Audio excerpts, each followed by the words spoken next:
Morning, everybody. It's 26th of May. We're Signal Centre talking ball. I'm Joe Neighbour, joined by Steve O'Hare. Good morning.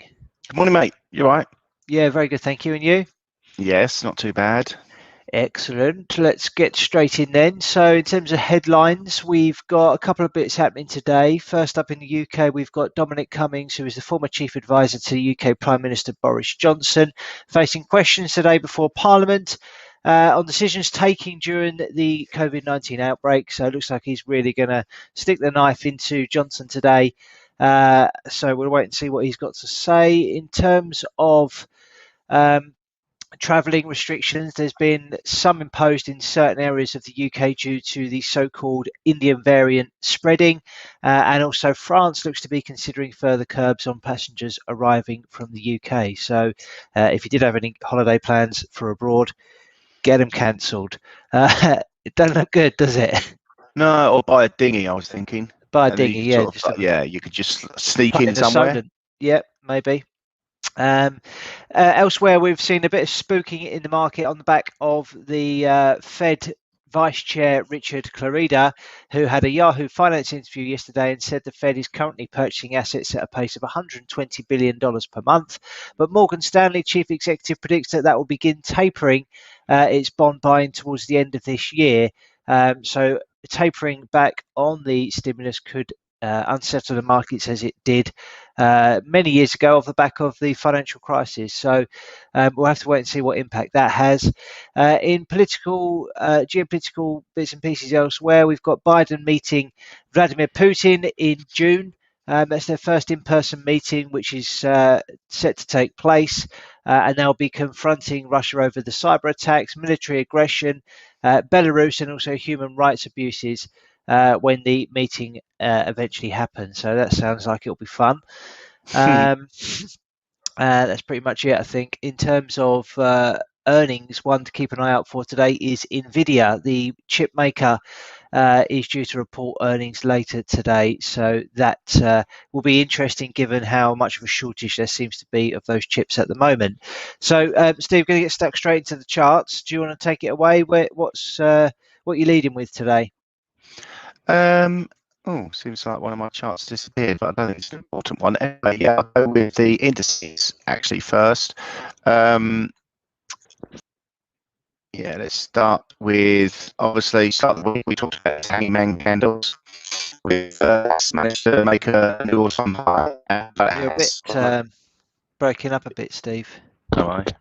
Let me just check there's All right, I'll go on to FX then while you sort that out. So first up, let's go dollar index because that's often where I start. So we continue to trade within this channel. Nothing really happening at the moment, although we are continuing to find some support around this 89.70-ish level, which is an 88.6% fib level from these lows here to these highs that we posted on the 31st of March. So some potential interest, some faint hope of a bottom, but that is a 4-month low down there that we posted yesterday. So it doesn't look particularly great for dollar index still, but we'll have to wait and see. If there is going to be any tapering taking place, then you would expect that maybe investors will start participating in safer assets like the dollar index to take shelter. Elsewhere, cable look quite interesting again, continues to sort of stall at this major resistance level at 42.41. That's the highest price it's been for since 2018. So if we can break above this resistance that we posted on the 24th of February, then that should open the way up for a retest of those levels. Volume has been dropping off a little bit, as you can see here on this sort of grind higher. So we need to wait and see whether or not it's got enough to break out to the upside, but immediately it's going to face new resistance above that anyway. Looking at dollar CAD, nothing happening here, still trading in a really severe downtrend. It is hugging the lower end of this wedge, if you like, which has been in place since March. No signs of that bouncing just yet, but again, that will be obviously linked to what goes on with dollar index. Dollar yen, still my preferred pick if you do want to speculate on dollar index, just because I think we've got a bit of a sequence of higher lows, and and we've got some resistance here at 109.70-ish, but we're sort of hugging this short-term trend line at the moment. So maybe we'll see some buyers re-emerge, and that will just really reconfirm how weak the yen is. If you look at euro yen, you can again see how weak yen has been compared to some of these other currencies. No signs of this slowing down anytime soon, making new highs, and I think that will be continuing to be the case. So looking to buy dips on that. Euro sterling. Quite interested in this. We did see a break of this wedge back here in April. Price action has sort of flattened off a little bit here, forming a bit of a channel.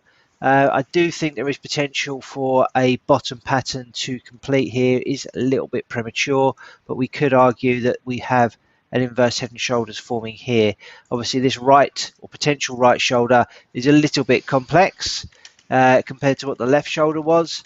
But if that does break out above 87.19, then we'll be looking for a measured move target of 89.66.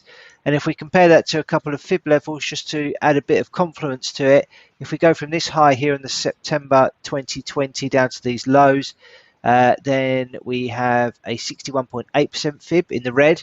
And if we go from these highs back here in March down to these lows in April, then we have a 50% fib coming in at roughly the same level. So there's a real cluster of resistance levels there that are forming, which may act as a bit of a magnet on the upside if we do eventually get this break out on the upside on euro sterling. So that's one I'm quite interested in at the moment. Some of the riskier assets like Aussie, that's still sort of sideways really. We did see a little bit of a jolt in price there, and we're below resistance at 78.20, so quite a sideways choppy market at the moment. If we look at New Zealand dollar, US dollar, that has broken out from a nice wedge. Yesterday we did see the Royal Bank of New Zealand keep rates steady, with forecasts pointing towards a hike in September 2022. So quite some time away, and as a result we've seen a nice push to the upside there. Got some resistance up here at sort of 73.60, so we need to wait and see what happens. There is still potential for a top to be forming here, but at the moment certainly the short term looks pretty bullish for New Zealand dollar. That's it for me on the FX, because we've got to keep it quite short today. So Steve, I'll chuck it back over to you for your roundup on equities. Thanks, mate. Yeah, I'm going to start off with DAX. DAX, I've been a little bit smacked on this in the last few days, just trying to sell this top. However, it's sort of given me a little bit of hope this morning again. We managed to the price action managed to break above and hit a high just above 15,600. Then it formed a doji candle from there, and negative price action ensued, moving down to 15,455. The reaction higher overnight and into this morning saw a high at 15,543 before the last 4-hour candle.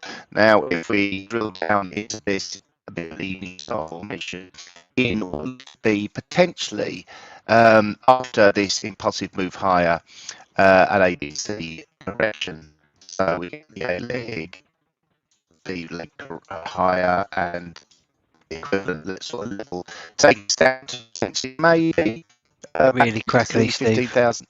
Oh dear, shall I slow down? Maybe that might help. Yeah, maybe when I sort of say things too quickly, it's a bit too quick for everyone. Yes, so we're looking for this BC leg to, I mean, this could be called an AB equals CD sometimes, so same sort of thing. 15,350 is the tentative support level, previous support reaction, and yeah, that's potentially where we're going. I've got my fingers crossed because I'm short of it. On the FTSE, a similar type of rejection of this recent move higher, 70.80 down to 7,000 over yesterday. We've seen a move higher stall at 7,053. The Dow Jones, we've obviously moved away from the all-time highs, and we've found resistance again at a similar level to what we saw in both on the 16th at 10 o'clock and the 18th at 6 o'clock. So rejection here, hanging man candles. Nasdaq looks like it's stalling around these levels, and it's playing out a similar sort of picture. Potential for a double top formation if we get a break of 13,612. Squeeze me. S&Ps, again, similar type of correction that we're seeing here. Looking at the Aussie 200, 4-hour chart hider in a shooting star candle and an evening star formation. So this is negative as well. And really looking for a break of 70.74 for that move to continue lower and have a bit of a measured move target down to around about 7,000. The China 50 continued higher up until yesterday, around about 6 o'clock it topped out.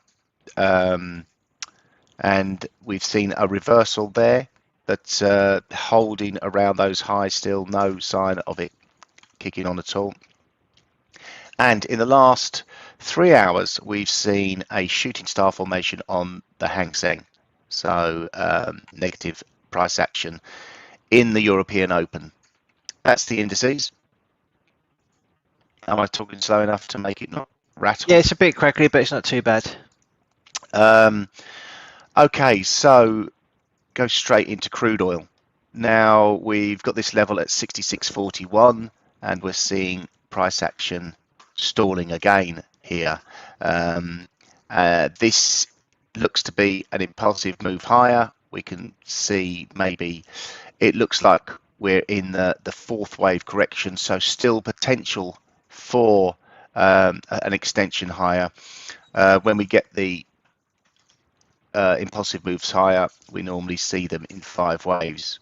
1, correction lower, 2, 3, correction lower, 4, and normally 5 waves. The third wave is normally the longest, it's never the shortest, so I expect to see prices potentially topping out around about the $67 level. So there's still a little bit of an uplift here, I think. On the gold side of things, we've seen some interesting price action in gold, and this can be highlighted, and obviously this was my gun to head challenge yesterday. Now prices were trading just below this resistance level. I decided to go for a short, quite a tight stop, getting short here, but stopped out on there. The other side of the coin, obviously, as we mentioned yesterday, was a break of this resistance should lead to an extension higher, and it did. It was quite an aggressive move up to the $1,900 level, which acted as a psychological resistance. We had a pullback to 1897 before moving on to 1908, and we've had a retest of 1900 this morning, and it's looking pretty tasty. So again, we can look at the impulsive move, the first wave, second wave correction, third wave higher. I expect we'll see potentially maybe the fifth wave has been completed.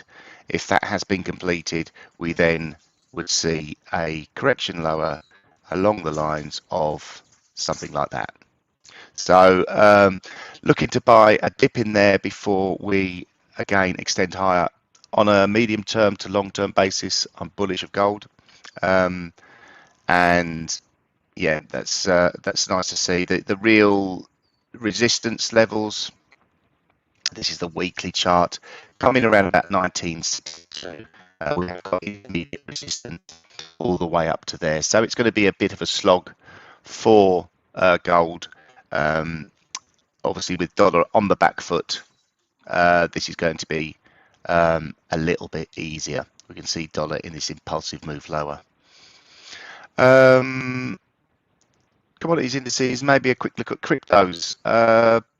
Bitcoin has bounced back this morning, looking pretty strong, and we've seen the 40,000 level taken out. The real next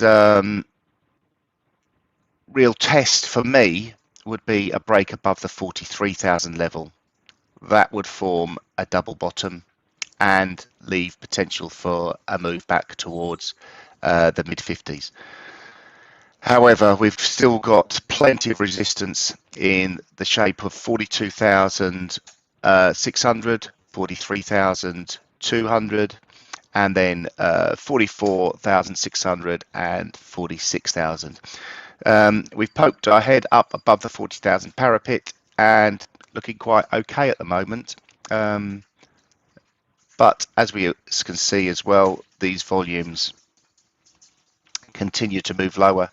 So, even if we take the high volume from here and prices move higher, volumes move lower. So bearish divergence. So be careful with that.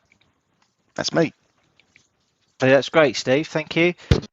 Okay, so going to the head trades from yesterday, as Steve mentioned, it was stopped out on gold due to that break to the upside.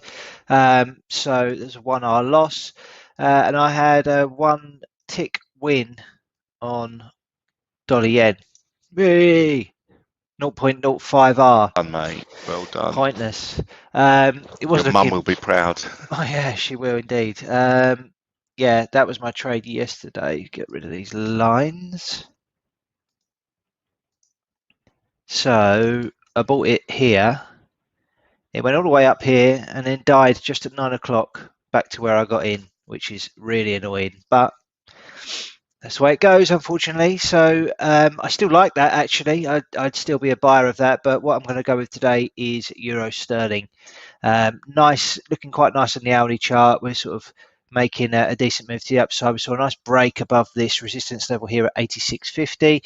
We've seen a nice pullback, and arguably we have formed a nice little flag pattern there. Or pennant, whatever you want to call it. I'm looking to buy at 86.58, targeting a move up to the swing highs that we posted back here in April at 87.19. And I'm going to place quite a tight stop loss of 86.40. So looking for 3.15R on that one today. What you got, Steve? I'm going to go for a short in the DAX. I'm going to stick with my bearish attitude at the moment and getting short around here. The stop will be, ideally, in an ideal world, you'd have the stop above the high, but to try and get some decent risk reward out of it, which could be achievable today, I'm going to go for a stop at 15,553.5, getting short at 15,493.5. And the target is a nice round 4 to 1, looking at taking my profit at 15,253.5. My real target is somewhere down here, but I won't get too carried away. Well, no, let's all right, now you're challenging me. Let's go for it, shall we? There's my target, 14,893.5. For no other reason apart from it's just in front of the support and it's around 10 to 1 shot. Good luck.